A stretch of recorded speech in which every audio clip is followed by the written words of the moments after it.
Okay, thank you all for being here. Welcome to the Fukushima Conference. Firstly, I'd like to thank George Butler for being behind all of the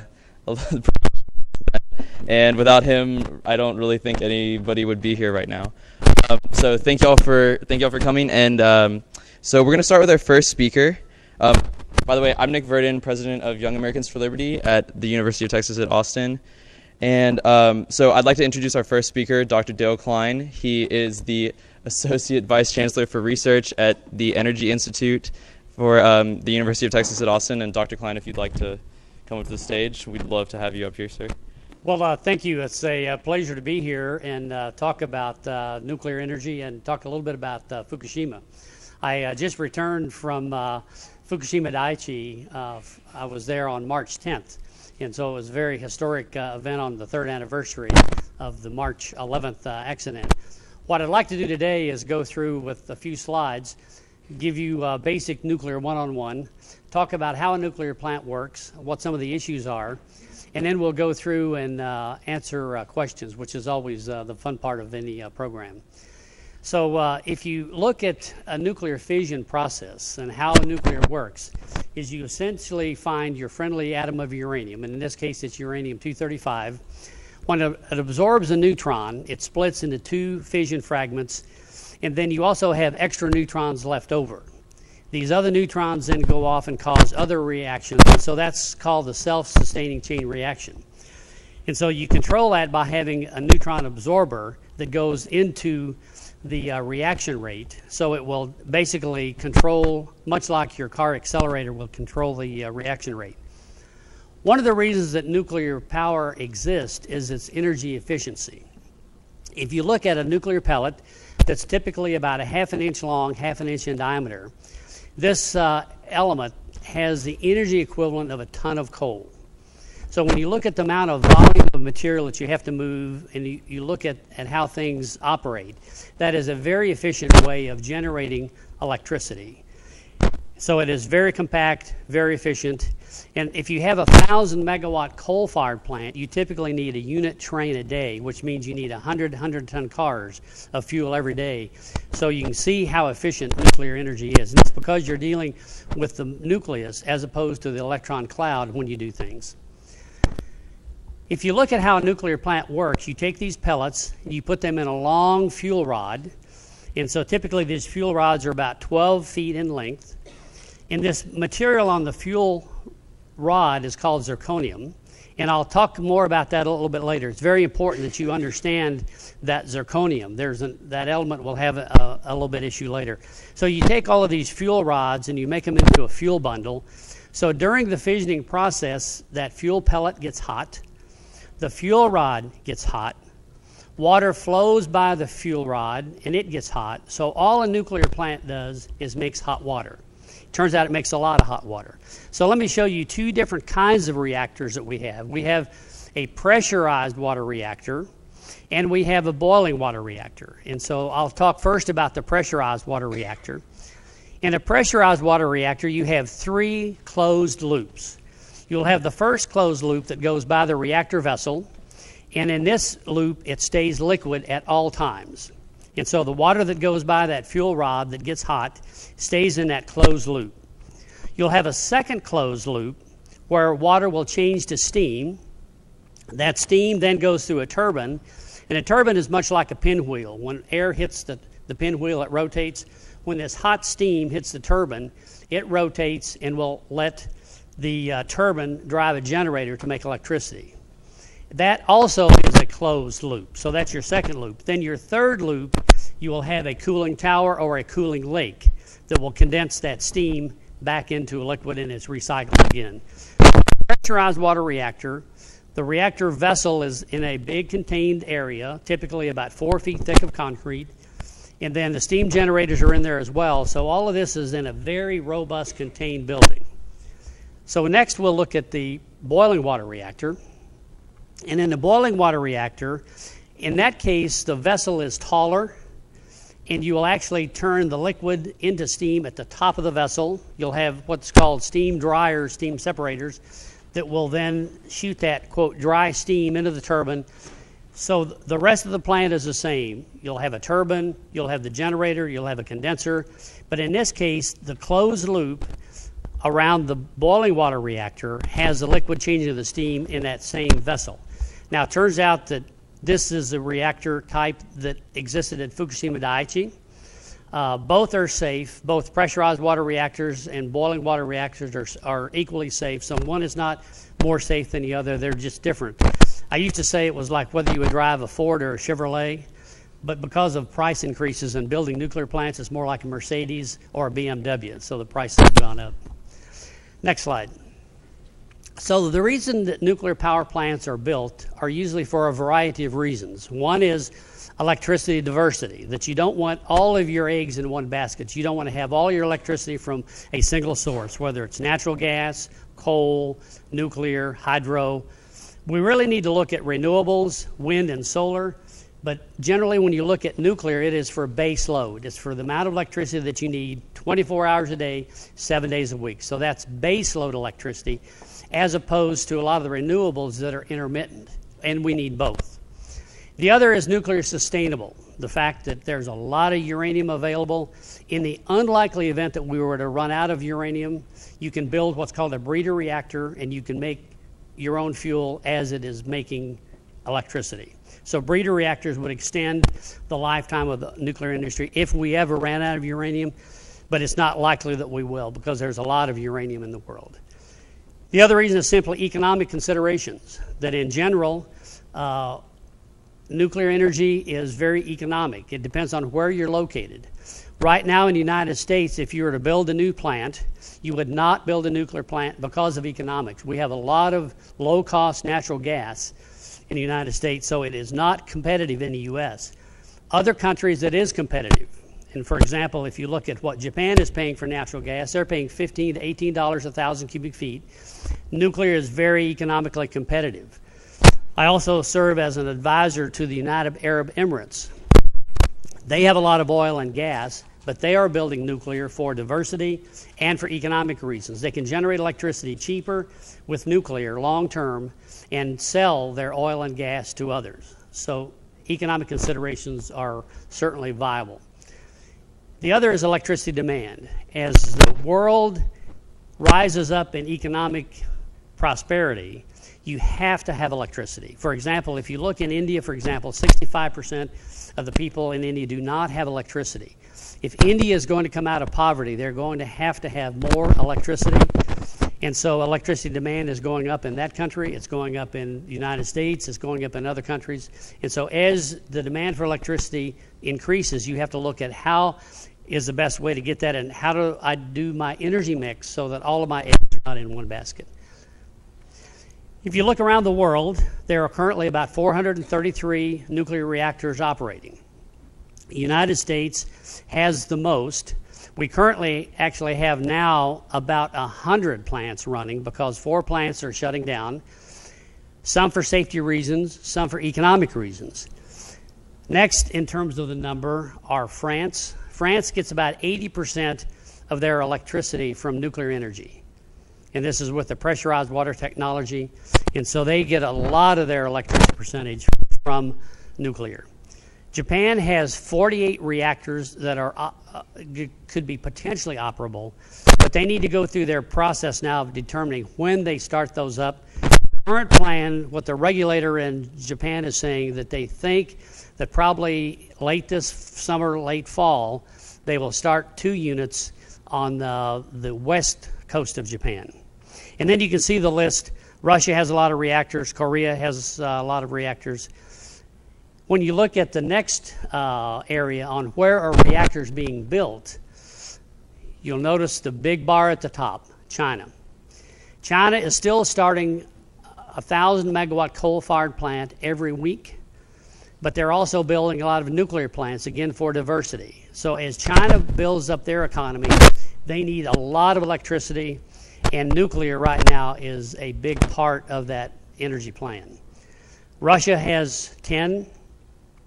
Interestingly enough, a lot of people don't realize this, but the United States actually has 5 reactors in process. 4 are brand new, 2 in the state of Georgia, 2 in the state of South Carolina, And then TVA is finishing one of their plants called Watts Bar Unit 2. So the United States will soon have 5 additional reactors into their mix. And as said earlier, the United Arab Emirates is building 4 reactors, and they're considering building another 4.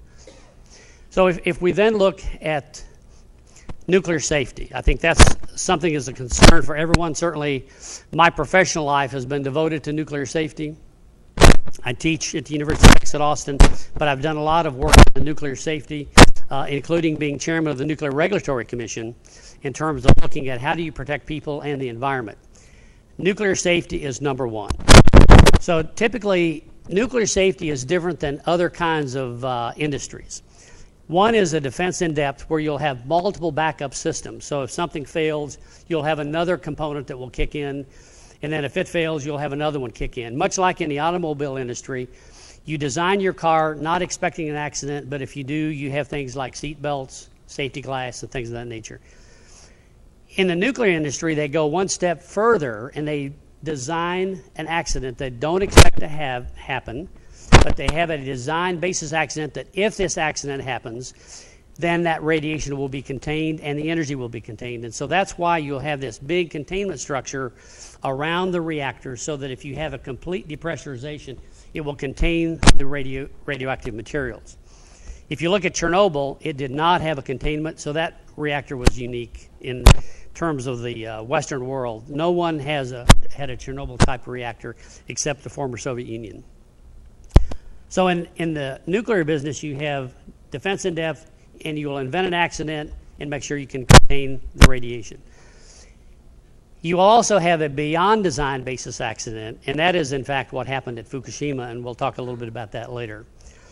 The other thing for nuclear safety is having an independent regulator, and as I often describe myself as a recovering regulator, in the United States we have an independent regulator called the Nuclear Regulatory Commission. It is not a part of the executive branch. It is actually independent. It does have congressional oversight. So I often said we have 535 advisors, 435 in the House and 100 in the Senate. So we have a lot of advisors that looked over to the NRC. And then the other aspect of nuclear safety is training. Training was something that was learned a lot after the 3 Mile Island accident. The fact that that accident resulted in an improper decision by an operator turning off the safety systems because the way he was trained as a submarine operator. And so he took proper actions as he would have done as a submarine operator, but not as a 3 Mile Island operator. So we've learned a lot about training. After 3 Mile Island, we created an organization called the Institute of Nuclear Power Operations that is a self-regulating body. So they check each other to make sure things are safe and are actually sometimes tougher than the Nuclear Regulatory Commission in terms of the peer pressure. After Chernobyl, they created the World Organization of Nuclear Operators to look at the world situation. And then finally, in the unlikely event that you have an accident, you have evacuation plans, safety exercises, and so that you can basically minimize any potential health impacts. In every one of those cases for Fukushima, all of those safety issues failed. Every single one. So now let me talk about Fukushima and talk about what happened and go through the accident, and then the fun part is having your questions at the end. So this is what the site looked like before the accident, and I'll show this picture again, and then I'll show you one after the accident. So at Fukushima, it's located on the eastern coast of Japan. It was a one that they used water as their ultimate heat sink from the ocean, so that cooling system where you saw earlier where you condense the steam back into liquid, the ocean was their heat sink. And a lot of countries use that. Others will use rivers. Some will use lakes. Next slide. So if you look at the event initiation of what started the accident at Fukushima, it had an earthquake of 9.0 on the Richter scale. That is a very, very large earthquake. It was designed for 8.2. And so because it's a logarithmic scale, that accident, that earthquake, was 8 times greater than what it was designed for. Interestingly enough, from what we know today, that plant survived the earthquake. The safety systems kicked in, and they ran for about 45 minutes until the tsunami hit. The tsunami is what really caused the initiation event, and I'll walk through that. When you look at the destruction, if you could go back to that other. If you look at the bottom left and the entire bottom slides, you can see the destruction that had occurred from the tsunami. The wall of water that came in was stunning. And all along the eastern coast of Japan, you will see pictures of before and after where complete villages were destroyed. The damage is just stunning when you see before and after pictures. Entire families were wiped out. There's still about 2,500 bodies that have been unaccounted for. A lot of them were washed out to sea. Japanese public suffered severely from that earthquake and tsunami. Almost 20,000 people died from the earthquake and tsunami. So if you look at the force of the water, the upper left, you can see this water rolling under a bridge. The force of that water is stunning, and I'll talk a little bit more about that when it actually hit the Fukushima Daiichi. The bottom left shows a picture of a refinery that burned for about a week, killed about 20 people at this particular refinery. A lot of industry was along the coast that suffered a lot of damage and destruction. A lot of chemicals were pushed inland from all their industry that was located on the east coast. The other slide, you can see that there's the massive destruction of where the tsunami came through. And again, all these villages that were located along the water line were just physically removed. It is the most stunning pictures that you can see. If you look at the force of the water as it comes in, and automobiles and trucks are tossed around like toys. There's a video that shows the tsunami coming in, and you'll see 18-wheelers that were moving forward, and then all of a sudden they'll start moving backwards as the water comes in. It just picks them up and lifts them and moves them away. It's just the force of the water was stunning. If you look at Fukushima Daiichi, this is a security camera that was looking across the site. So you'll see a tower that's standing up. That is actually the tower for unit number 4. Actually, 3 and 4, they shared a common tower. But you'll notice this wall of water coming in, that tsunami wave. They originally designed the plant for about a 3.7 meter tsunami. Then in the early 90s, they redid their calculations. They said, well, it might be 6.5 meters. And so they went through and redid their safety analysis and looked at how they would handle a 6.5 meter wave. That wall of water coming in was 14 meters tall. So you're seeing a wall of water coming in, hitting that plant that's almost 50 feet in height. That is a stunning amount of force hitting that facility. And to the left of the tower, you'll see the turbine generator building, and that you'll see from that picture that the wall of water is actually, as it rises up, as it hits the shore, is rising above the turbine generator building. If you look at what TEPCO engineers had designed, they looked in 1999, TEPCO's own engineers did a hypothetical tsunami calculation.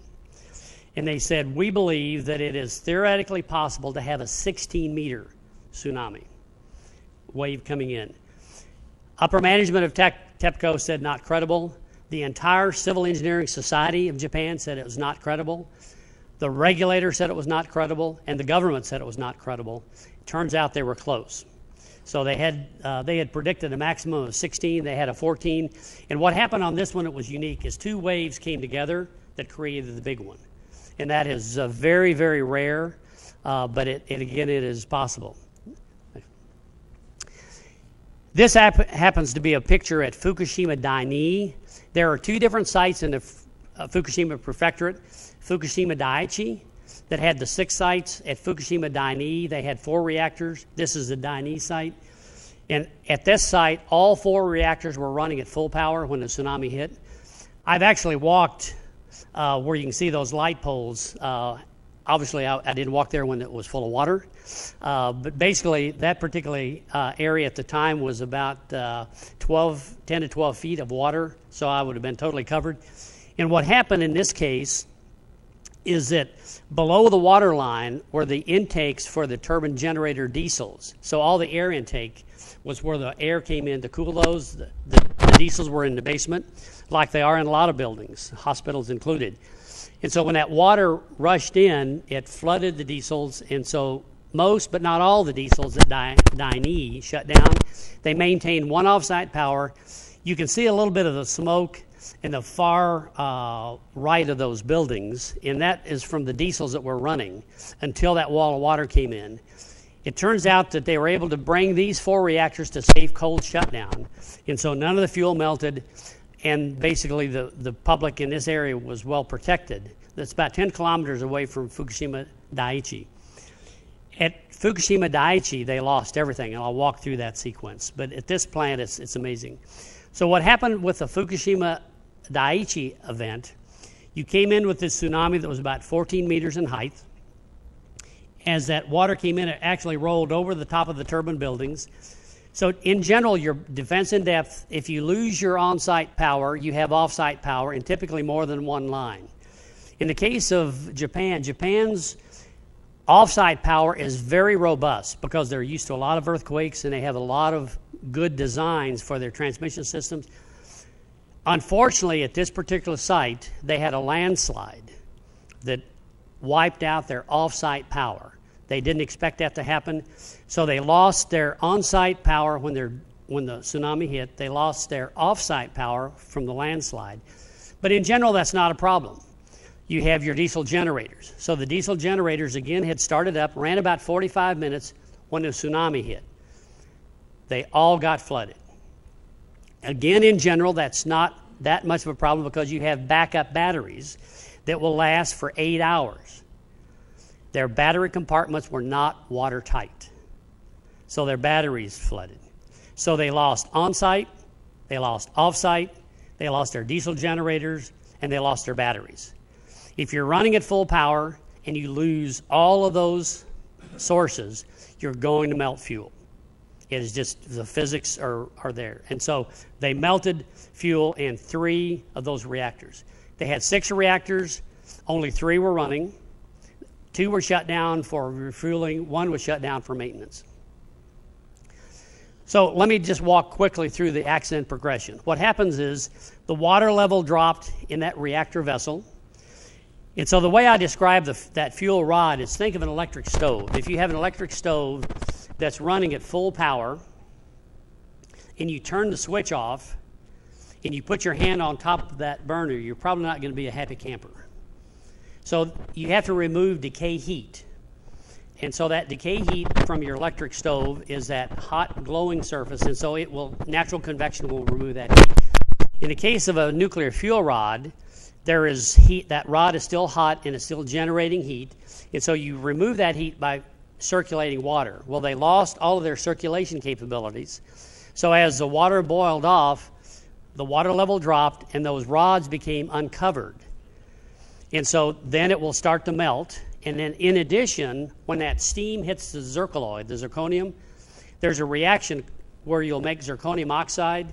So you remember from your basic chemistry, water is H2O. If you pull off that oxygen to make an oxide, zirconium oxide, what are you left with? A lot of hydrogen. And so what eventually vented out would be radioactive steam and hydrogen. So this is what happened from the hydrogen. So unit 1, you can see it exploded. And what's interesting in this one, you don't see a flash, you don't see anything burning. That energy release is fast and intense.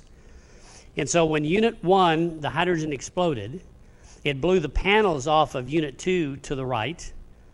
And so that hydrogen then escaped, and it did not explode. It did not blow the panels off of unit 3. It later exploded.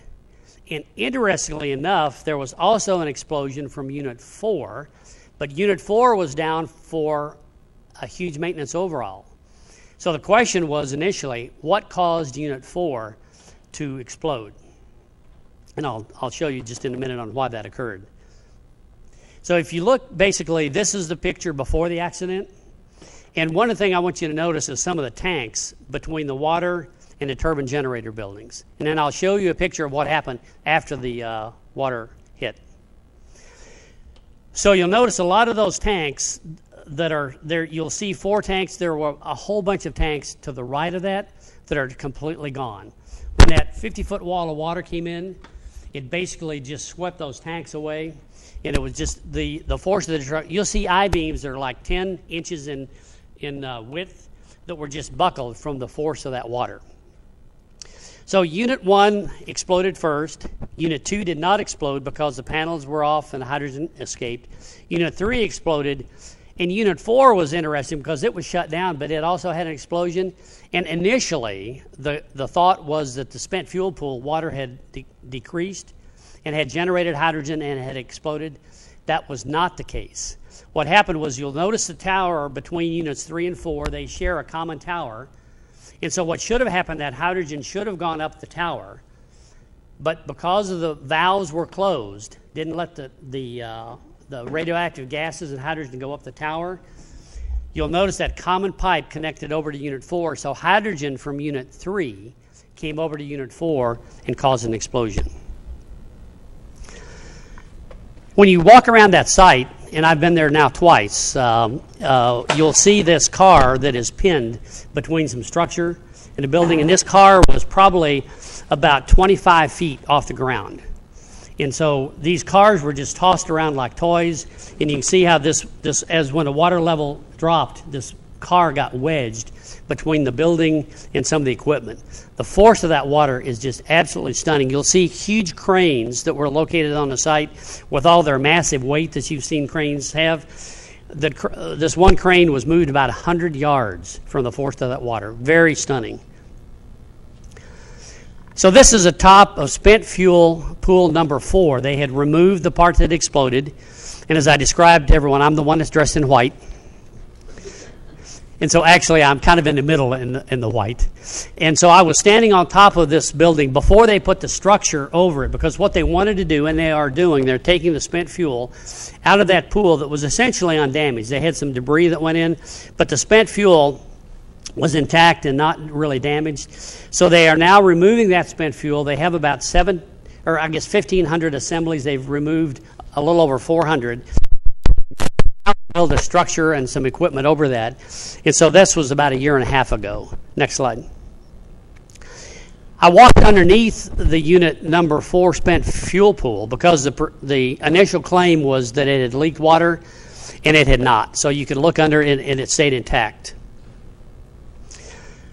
One of the things that's important on an event of any kind, whether it's nuclear, chemical, or any kind of event, is crisis communication. How do you communicate, and how do you communicate accurately? The flow of information coming out from Japan during that accident was terrible. I was talking to a lot of people to find out what was really happening, and the public obviously had a lot of questions, and it was very difficult to get information out of Japan during that time, either from the regulator, the government, or the TEPCO operators.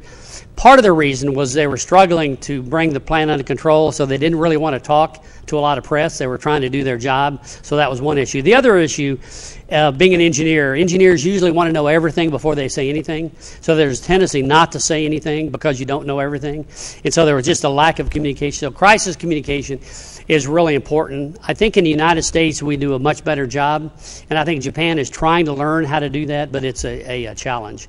I chair a nuclear reform committee for TEPCO to try to help them do their communication, but it is a challenge.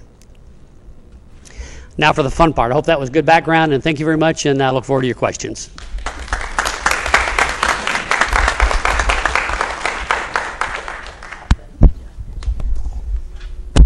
Yes?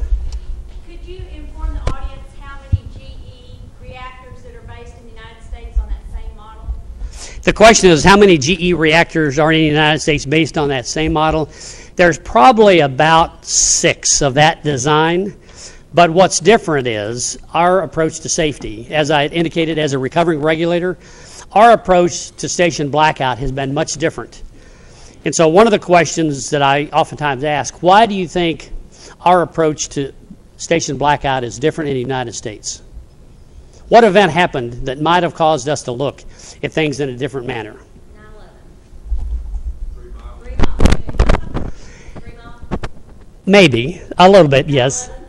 9/11. Yeah. So the big difference was 9/11. And so the scenario is if you have an airplane impact, and so typically the regulator talk in code, they talk about a large impact followed by an explosion. And so basically that's code word for airplane impact. But it could be other things. It could be a truck bomb or something like that. So In the United States, we spent a lot of time and effort, both the industry and the regulator, to look at what happens for nuclear plants if you have a large impact and followed by an explosion and a fire. And so that's why the United States is in a much different position than Japan was. Japan had been provided with the precautions that we had taken after 9/11. They had not implemented a lot of those. Are our backup generators in the basement? Our backup generators are not in the basement in the United States, and we have cross connects, so if you lose one generator, you can connect another one. Interestingly enough, at Fukushima Daiichi, they were able to maintain one air-cooled generator on unit number 5, which was further away and higher in elevation, and it was air-cooled, and so they were able to maintain it, but they could not connect the generation equipment in time because all of their wires had gotten damaged from the tsunami. So they didn't have strong, robust cross connects between that generator to cool units 1, 2, and 3. And they were about to get the connections hooked up when the explosion occurred. Once that occurred, a lot of the workers had obviously left. But many of those 6 are also on fault lines, earthquake fault lines as well, correct? I think the question is, are the reactors on fault lines? In Japan, I think everything is on a fault line. In the United States, we have regulatory requirements. You cannot have a reactor on a fault line. You cannot have one on an active fault line. And so in the United States, there is, and in fact, this was occurring before I was chairman of the NRC, a re-examination of the earthquake potential and all the reactors. And I must say that that's not occurring on chemical plants. But Several were on the New Madrid fault. no, not very many. There are a few. I'm from Missouri originally, and the one on Callaway is close to the New Madrid fault, but not on it. So it's close, but not on it. In the United States, we have heavy requirements for seismic integrity. And so even if you had a New Madrid fault, it's not likely in Missouri you're going to have a tsunami. But we're also seeing issues coming out of Carlsbad. That's not a commercial reactor. That's a weapons facility. So that's not a commercial nuclear power plant. So Carlsbad is totally a different situation, and that is not caused either from an earthquake or from a tsunami. That's probably a fault collapse, although they don't really know that yet. So that's completely different from commercial nuclear power generation. That's apples and oranges. Question? What structurally could have prevented or could have withstood the kind of events that occurred here? Structurally, the question is what structurally could have prevented it from happening. Structurally, it did fine, from the earthquake. What could have withstood that kind of an event? Well, a lot of things could have withstood it. For example, on the earthquake itself, it appears that the plant did okay. The tsunami was what was the problem. It should have been higher. When I looked at the root cause analysis of what caused that accident, it was a bad site. It never should have been built that low. And in fact, there were markers up and down the east coast of Japan that said, don't build here. And Dick Meserve, a former chairman of the NRC, had identified some records that in the year 869, there was a marker near this site that said, don't build here. And so basically, they put it too low. They put it at an area that they should not have built it. And so that fundamentally is the issue. And so what could have withstood? I think in general, the building that, if you had a concrete wall, for example, and then they now have them in several of the sites around Japan, they now have what they call tsunami walls. And so I went to the site on the west coast of Japan at the Kashiwazaki Kariwa site, where they have 7 reactors. They now have a massive tsunami wall. And so this tsunami wall is very robust, and that would stop that tsunami wave. So they now have things in place in Japan that had those been in place, Daiichi would never have occurred. All right. And when a nuclear event like this happens in one country, the whole world takes notice. So that tells me of those 433 that are there, those coming on, are they all subject to such stringent review or precautionary measures that you're advocating or that you see are necessary? The basic question is, what have other countries done after this to look at their reactors? And the answer is every country, anytime there's an event like this, every country will re-examine their safety philosophy, their design basis, and beyond design basis. And so every country has looked at that. In Europe, they called it stress tests. So they looked at stress tests. In the United States, the NRC had a Fukushima task force that had 3 levels of additional precautions. Level 1 is being implemented now. Level 2 is being planned. Level 3 is underway. So the NRC and the industry have looked in the United States of what to do with beyond design basis events like this. In the United States, there's only one site that might have an earthquake and a tsunami, and that's on the coast of California. What's different in California, most of the earthquakes in California are called slip, and so those don't create tsunamis. It's a thrust that creates the tsunami. So tsunamis, every time you have an earthquake, you don't have a tsunami, depending on the kind. So everyone has looked at that, including the United States.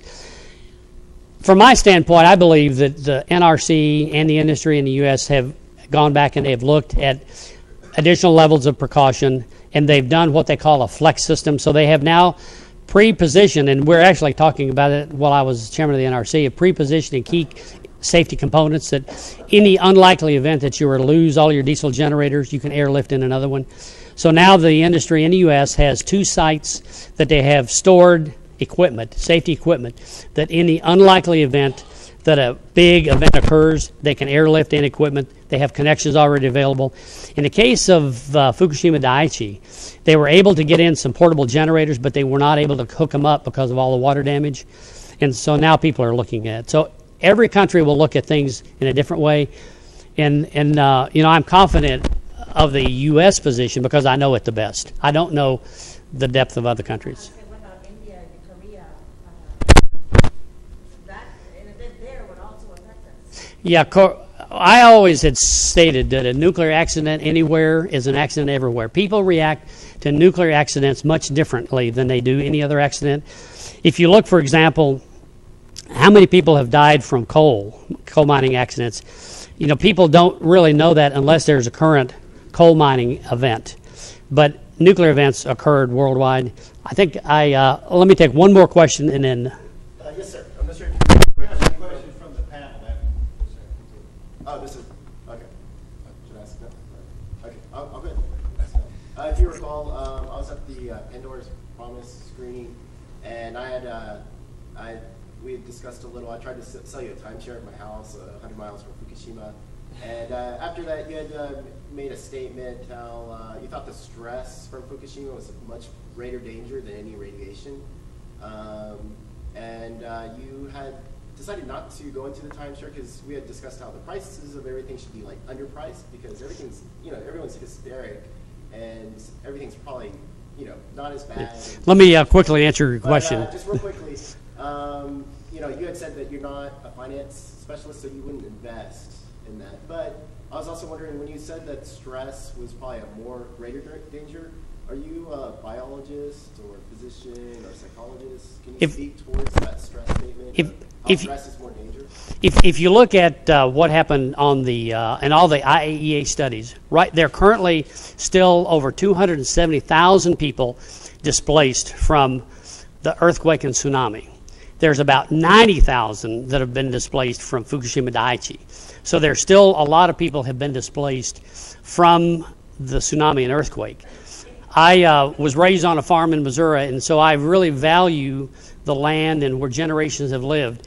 So when I go into the Fukushima Daiichi area and you see people that have been displaced from generations of living, that is the area that is closed. That's where the IAEA has done some studies.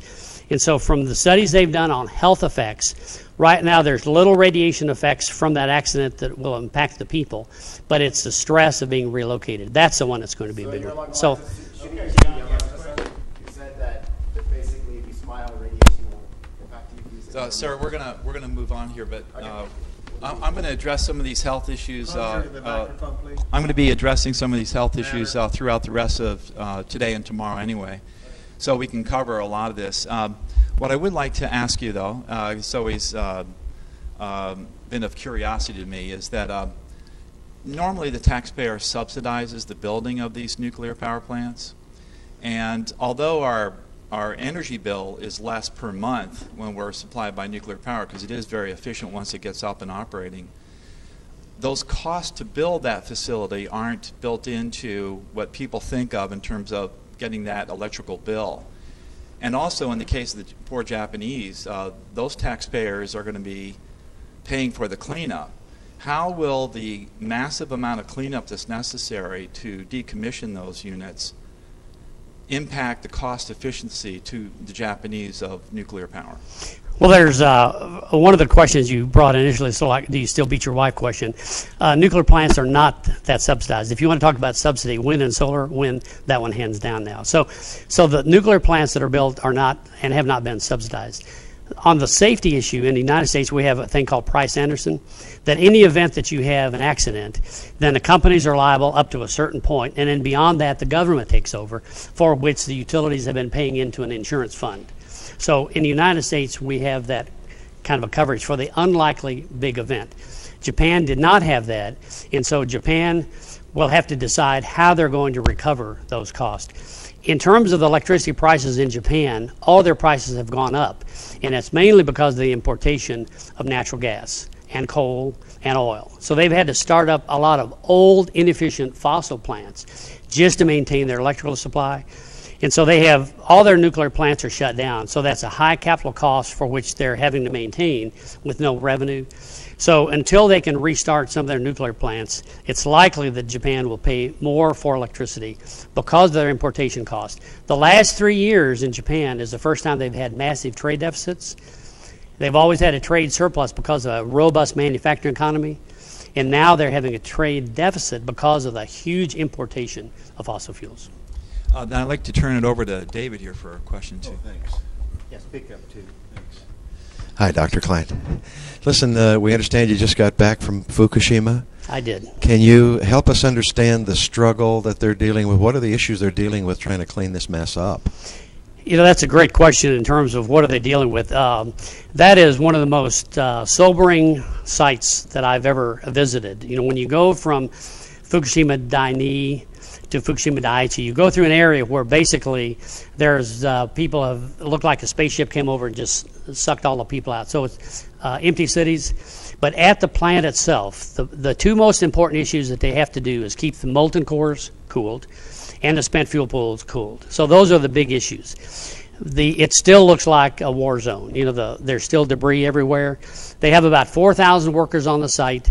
The big issue they're facing with and will be facing is water management. That site is the most complicated hydrological site that I've seen. There's a massive amount of water that flows down the mountains through that site.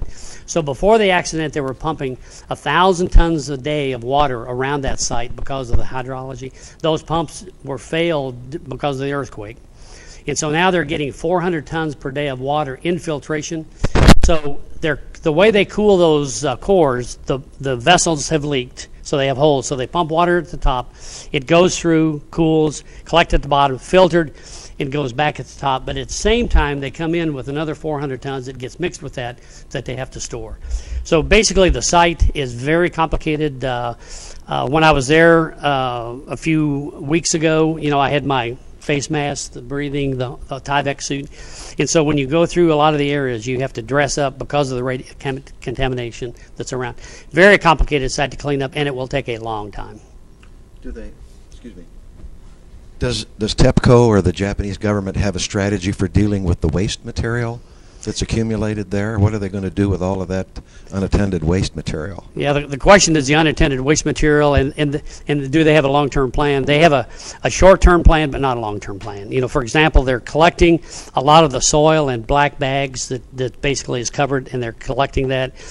People are starting to move back in closer, you know, as they clean up, and the rice fields look pretty good on areas they're going to let people come back in.